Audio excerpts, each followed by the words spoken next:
You have a mother wound or a father wound.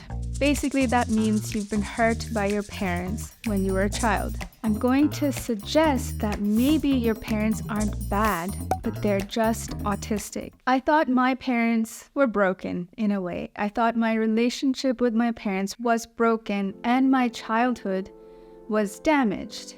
And all that pain that I carried around led me to be in this constant searching and go have countless of hours of therapy and also train so I could myself be a family constellation and systemic therapist. But after all of that, what I realized is that actually my parents weren't bad. They were just neurodivergent.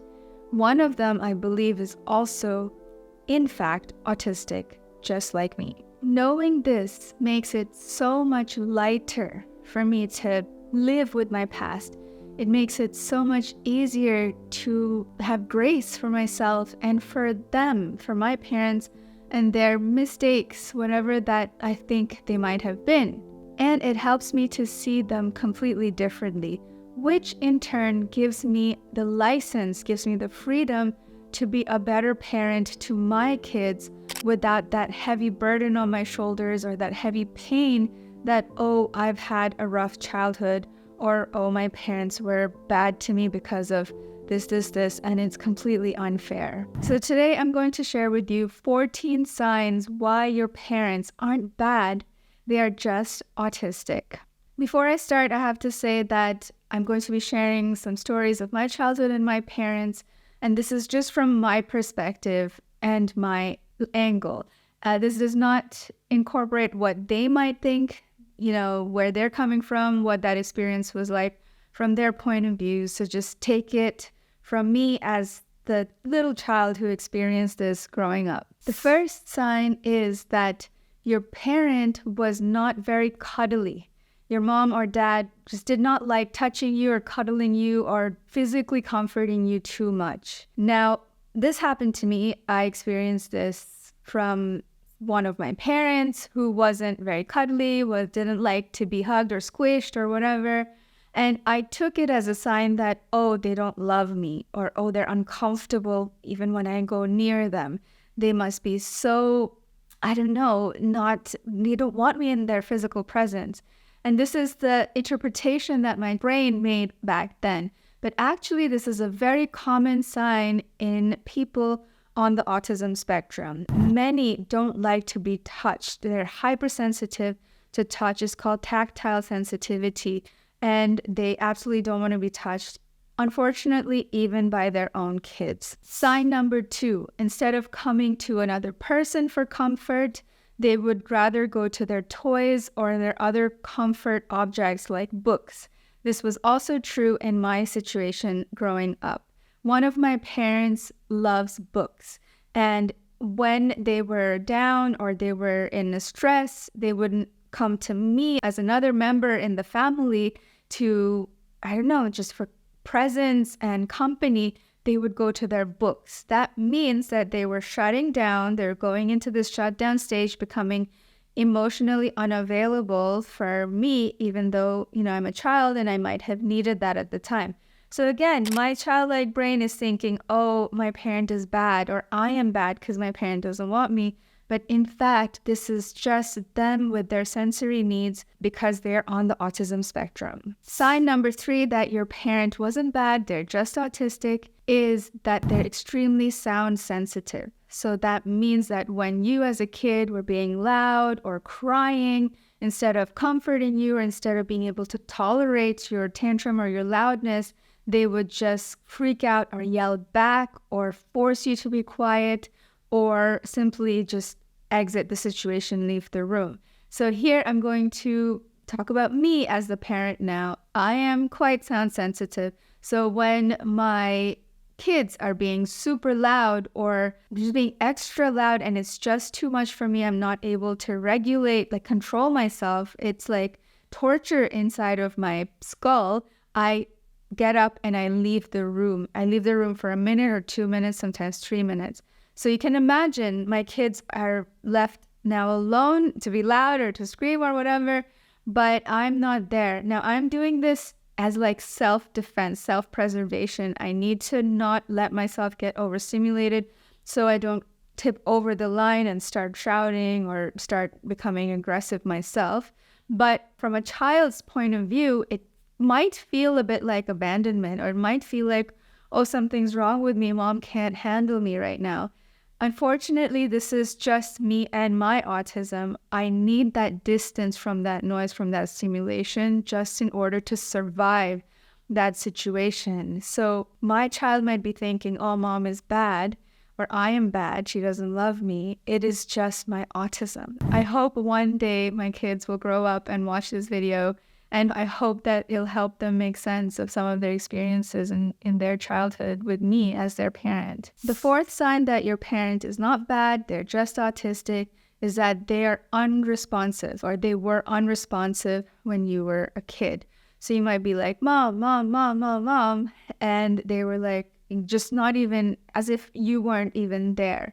And this might be because they were in a hyper focus at the time, or they have a different sensory profile, meaning they simply just don't hear you. They needed you to be in front of them, or they needed you to touch their hand in order to get their attention. And they might not have heard you just because that's just how their sensory profile is. That's how their brain picks up noise and sound, right? So that's one way it might have affected you. You might have felt neglected, even though that was your parent's sensory profile. On another end, it could have been hyper-focused. So when a person on the spectrum, ADHD and autism, is hyper-focused on something or within to their special interest, it's really difficult for them to pick up anything around. They kind of put their blinders on and they just go. And even though the family is around, the kids are around, which might have been you, and you're trying to get their attention, they were not able to divert their attention from their hyper-focus and orient themselves towards you. The fifth sign that your parent wasn't bad, they're just neurodivergent, is their heightened sense of smell. So they may have forced you, for example, to get potty trained way before you were ready to, because they just are not able to deal with the sensory overload of changing a stinky diaper. And maybe as a child, even your pre-verbal stage, you have some kind of traumatic imprint from that experience. So you're thinking, oh, mom or dad was bad because they forced me into that before I was ready, but they were just trying also to make it work for them, for their autistic or neurodivergent needs. Number 6, why your parent wasn't bad but only autistic, is the same food every day. So you might be thinking, my family is so boring. We always eat the same thing at lunch and the same dinner every Tuesday, whereas my friend from school, they get tacos or curry or pizza, and it's always exciting. And you might be thinking that, oh, my parent doesn't really care about our family, or is kind of absent, or doesn't have as much self-care or love. So you might be labeling them as bad, but actually it just could have been their neurodivergent or autistic eating preferences. They need the regularity. They need the same food every day, the same food for lunch, the same foods for breakfast or whatever. And that is comforting for them. They actually need that. So because they're the main meal maker in the family, you're stuck eating the same thing as well. But this is not them being neglectful. This is not them being lazy or whatever. This is just their neurodivergence and their need of that consistency, especially with food. Sign number 7 that your parent is not bad, they're simply autistic, is that they're forgetful. Your dad forgets your birthday every year or every other year. And then later when you're like, oh, dad, you didn't wish me happy birthday this year, they're like, yeah, I thought about it, but I didn't message you. Again, you're feeling unloved when this happens to you. However, it's just their forgetfulness. It's that ADHD brain that can't keep track of those little things, the executive functioning problems, the calendaring problems, the time management problems. Maybe they genuinely did want to send you a message, but then by the time they actually got around to it, it was like 1 a.m. And a lot of neurodivergent people also have sleep issues. So they would, start their day at 11 a.m. and go to bed at 2 a.m., something like that. This exists in my family. So, for neurodivergent people, for people on the spectrum, this is not an uncommon thing. They might be forgetful and not unloving. That's what I'm trying to say here. Sign number 8 that your parent is not bad, they're autistic, is they have this poker face all the time and their face doesn't show emotion. When you're agitated, when you're passionate about something, you're angry about something, you might go to a parent for comfort or to also get this excitement or passion or anger reaction back from them, but they have this blank slate face on and so stoic. And that aggravates you.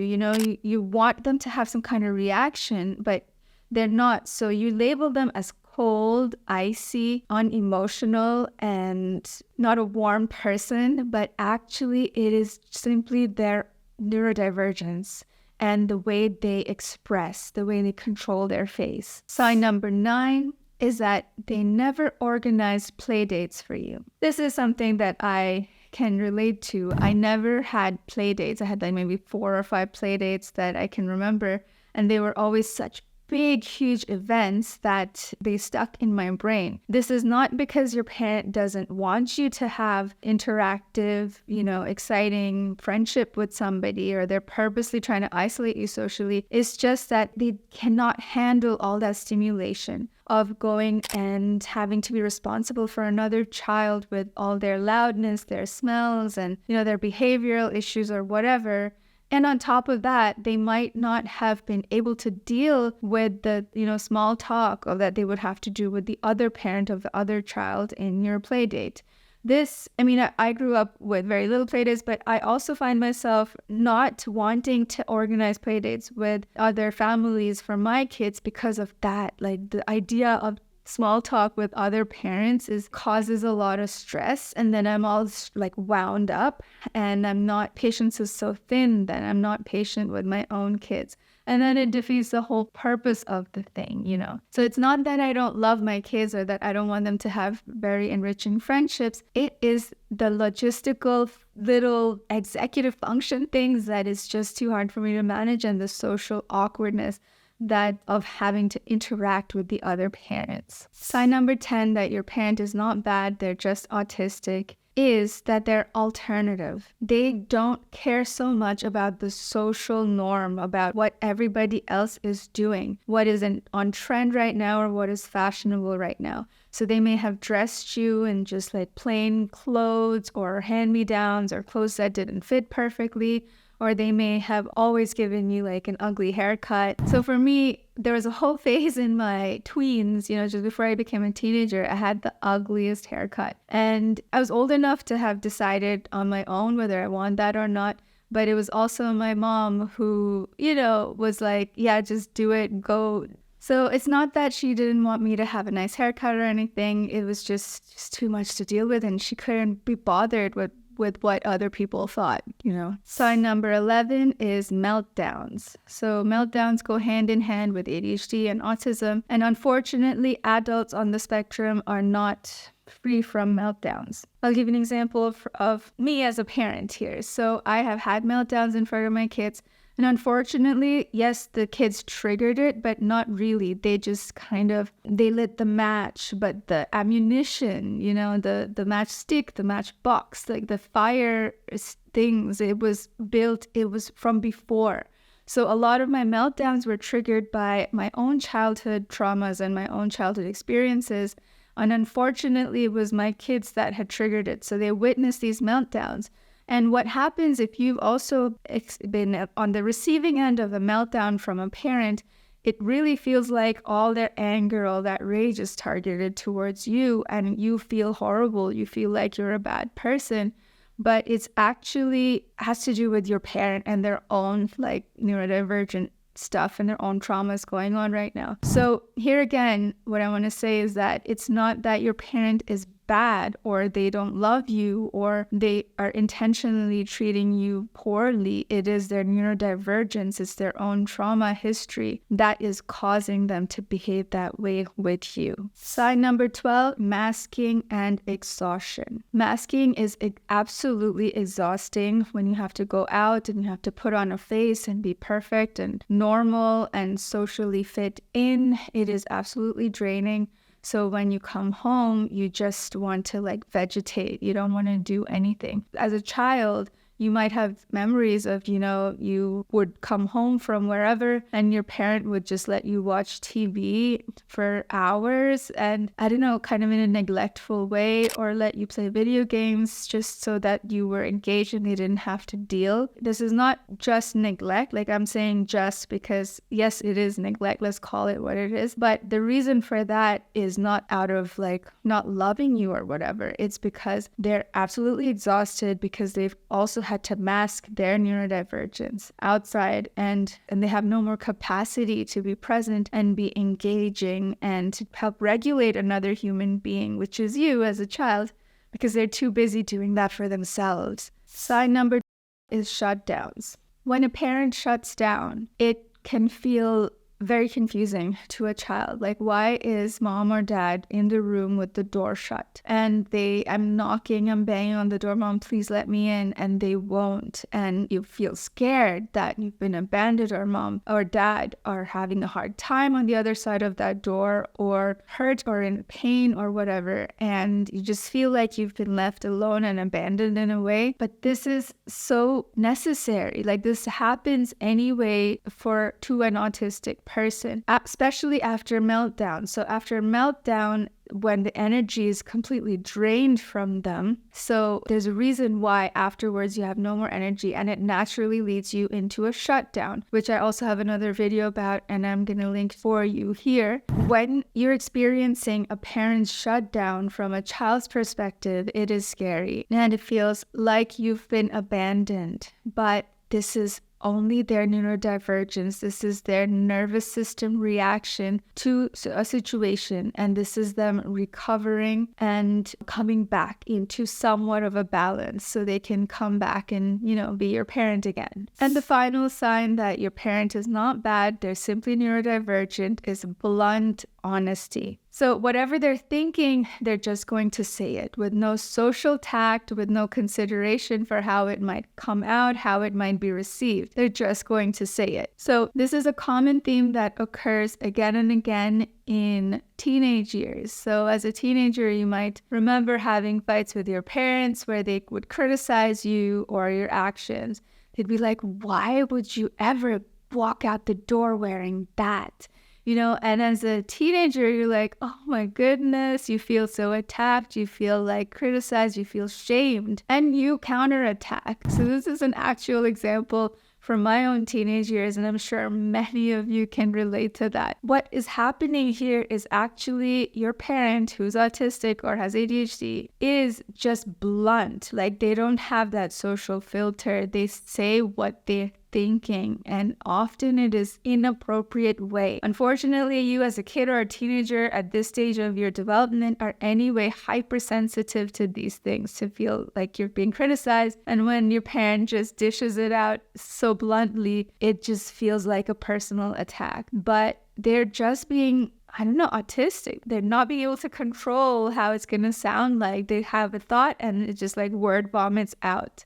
They're not criticizing you. They're not being bad to you on purpose. This is just their neurodivergent way of communicating. Now, after seeing all these signs, you might have a different lens to look back into your childhood and a different way to have compassion for your parents or yourself going through that experience as a child. I know it wasn't easy, and I'm saying this from my own experience. And the thing is, neurodivergent parents, their special autistic stuff or ADHD stuff meaning reactions and behaviors, are often really, really triggered by their own children's autistic or neurodivergent ways, a slightly odd way of behaving. And I made a whole video about that, about the mental health triggers that your neurodivergent child might be causing in you. So watch that right here.